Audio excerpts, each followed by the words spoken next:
On va parler de mère poule. Quelles conséquences pour l'enfant? Protéger son enfant, c'est normal, bien évidemment, mais le surprotéger peut être très néfaste pour son développement. Alors comment faire pour calmer votre anxiété, lui laisser un peu plus de liberté sans s'inquiéter? Sabrina Philippe, d'abord, mère poule, c'est vrai qu'on a tendance à vouloir savoir ce que c'est exactement qu'une mère poule, parce qu'on l'a dit, protéger son enfant, c'est normal au fond. Oui, tout à fait. Voilà. Protéger son enfant, c'est normal, et surtout l'aimer, c'est normal. Parce qu'il y a souvent une grande confusion.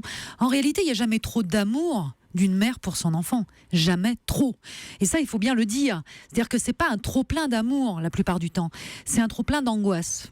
C'est pas la même chose. C'est le stress en fait qui fait qu'on veut tout gérer, tout contrôler. Exactement. Alors c'est souvent une angoisse qui existe chez la mère et qu'elle va projeter sur son enfant. D'une façon, elle va projeter ses propres angoisses sur son enfant. Alors cette angoisse, elle existe aussi chez toutes les mères. Il y a de l'angoisse et de la culpabilité, je dirais, chez à peu près toutes les mères.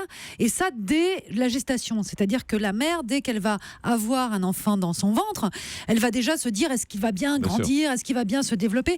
Et il faut dire aussi que la surmédicalisation, je dirais aujourd'hui, des accouchements, des naissances, fait qu'on entretient quelque part aussi finalement cette angoisse et parfois même cette culpabilité de se dire, la mère, elle se sent aussi coupable dès que l'enfant sort de son ventre, est-ce que je l'ai bien nourri, est-ce que je l'ai pas assez nourri, est-ce qu'il a bien tété, il a pas tété. Donc cette angoisse et cette culpabilité sont présentes de toute façon. Donc c'est très maman en tout cas. C'est très maman. C'est mère poule. C'est bien. Il n'y a pas mères... de père poule. Ah, ça existe. Ça existe aussi. Ça existe. D'accord, c'est un mais autre débat. Ça répond pas à la même chose en fait.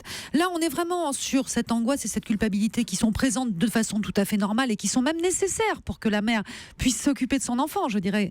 Mais il faut bien distinguer ce qui est de l'ordre de l'angoisse naturelle de ce qui est de l'ordre d'une angoisse autre qu'elle va projeter sur son enfant, et donc elle va projeter ses peurs aussi sur son enfant. Et ça, on n'est plus dans le registre de l'amour, là. On n'est plus dans un amour incommensurable, on est dans l'angoisse incommensurable. Alors, pourquoi elle va projeter cette angoisse? Bien souvent parce qu'elle a une vision du monde elle-même qu'elle perçoit comme assez menaçant. Et donc elle va avoir peur tout naturellement pour sa progéniture. Ça, c'est très important aussi. Ça dépend bien sûr de sa vie elle-même d'enfant, c'est-à-dire comment elle a été élevée. Vous avez des angoisses qui se transmettent de génération en génération. Des mères qui sont particulièrement angoissées, qui font des filles particulièrement angoissées, qui refont des mères particulièrement angoissées.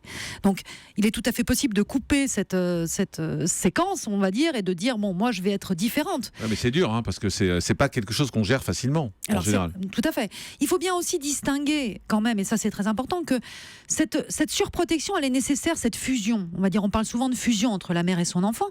Elle est nécessaire jusqu'aux 18 mois, 2 ans de l'enfant. C'est-à-dire pas plus ?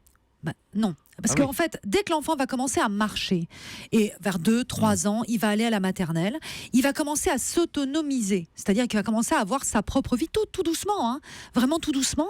Mais c'est vrai que cette bulle protectrice, elle est nécessaire pour que l'enfant grandisse. Donc là aussi, il ne faut pas qu'il y ait de confusion. C'est-à-dire qu'on n'est pas mère poule d'un enfant de 2 ans. Voilà. On devient mère poule ou mère surprotectrice quand l'enfant commence à grandir et qu'on ne le laisse pas grandir suffisamment, qu'on ne le laisse pas son autonomie.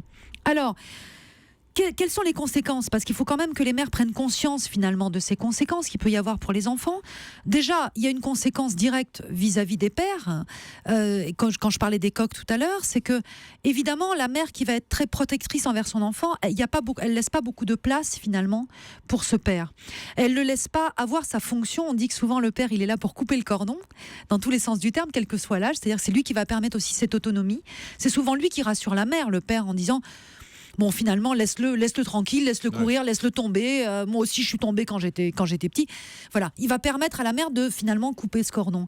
Et quand la mère est vraiment dans cette surprotection, elle laisse pas la place au père. Bien souvent, il se retrouve un peu à côté et il n'arrive pas finalement à jouer son rôle jusqu'au bout.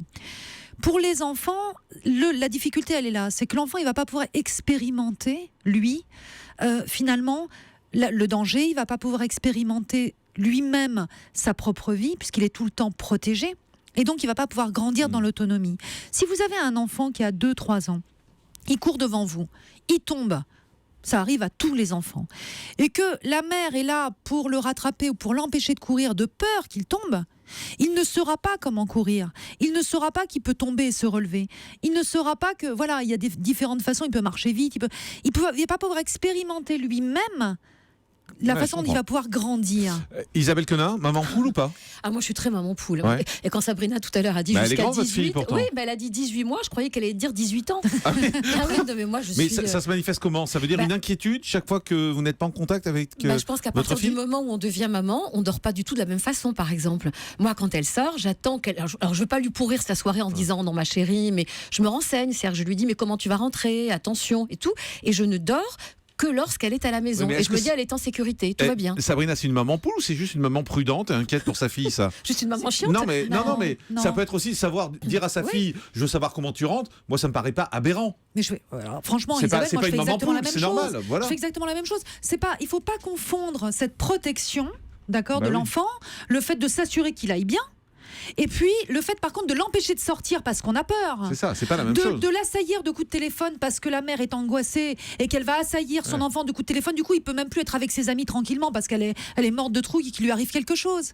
Donc il faut bien. Donc c'est pas maman poule ce qu'elle Non, fait. elle a peur, voilà, C'est comme normal. toutes les mamans, mais elle la laisse quand même s'autonomiser Ouais. et vivre sa vie tout en ayant un rôle protecteur. Donc c'est parfait, Julie, Isabelle. maman poule ou pas? C'est ce que disent les gens, mais moi je dis maman. Ouais. Bah oui. Mais ça veut dire que parce qu'elle donnait des exemples assez précis, Sabrina par exemple, empêcher de sortir vos enfants en disant ben non, il peut t'arriver quelque chose. Je les empêche pas de sortir, mais je suis comme Isabelle. Donc c'est normal, Quand c'est ils une sont maman pas normale. rentrés, je dors On se pas. renseigne. Voilà. Ben voilà, c'est ça. Je ne dors que quand ils sont là. Anne, Non, je pense pas. Pas maman Non. poule. Non, non. Non, mais c'est vrai que je sais pas trop où on met le c'est ça. curseur. hein, Le c'est problème, ça. c'est savoir où mettre le curseur. Le curseur, il vire vers la surprotection quand l'enfant ne peut pas s'autonomiser, quand l'enfant ne peut pas vivre sa vie qui correspond à son âge, hein, bien entendu. Hein, on ne laisse pas un enfant de sortir à 10 ans, pas Bien d'heure sûr, dans la bien rue. sûr. Qui correspond à son âge, qu'on ne lui permet pas de se développer dans sa vie sociale, de peur de... Alors derrière cette peur aussi, attention, les angoisses de la mère, c'est parfois les angoisses d'être seule, de se retrouver seule sans son enfant. Donc elle va l'empêcher de faire des choses parce qu'elle-même, elle n'arrive pas à gérer ses propres angoisses de solitude. Il y a une expression dans la vie courante, on dit aussi souvent c'est une mère juive. Pourquoi on dit ça?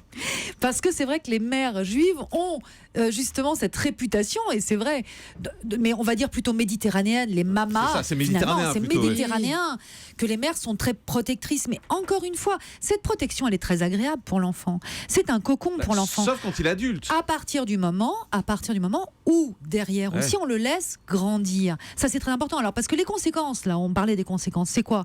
C'est que soit l'enfant, lui, il va pas réussir à grandir correctement, il va avoir peur du monde extérieur, il va pas avoir le travail qu'il aurait dû avoir, il va pas avoir les amis ou la petite amie qu'il aurait dû avoir, donc il se renferme, il reste avec ses parents. Ou alors, et ça on le voit aussi, c'est un enfant qui, parce qu'il a étouffé justement sous ses angoisses, les angoisses maternelles, eh bien, il va se mettre en danger en permanence. Ça, on le voit aussi chez des adolescents qui vont se mettre en danger parce qu'ils veulent sortir de cette bulle surprotectrice et du coup, ils n'arrivent pas à juger ce qui est bon et pas pour eux. Mais est-ce que la mère poule peut également vouloir garder son enfant pour elle? Par exemple, quand il y a une petite amie que le fils rencontre, elle va forcément la trouver naze parce qu'elle lui vole un peu son fils. Ça peut aller jusque-là, mère poule? Ça peut aller juste là, ça peut même aller jusqu'à... Si, moi je l'ai vu à plusieurs reprises, même des mères avec leurs filles qui finalement sont dans une rivalité qu'elles n'admettent pas, c'est-à-dire qu'elles voient leur fille aussi qui est jeune, qui est belle, et forcément la mère, elle vieillit, et finalement elles sont une entrave dans la vie de cette jeune fille. Europe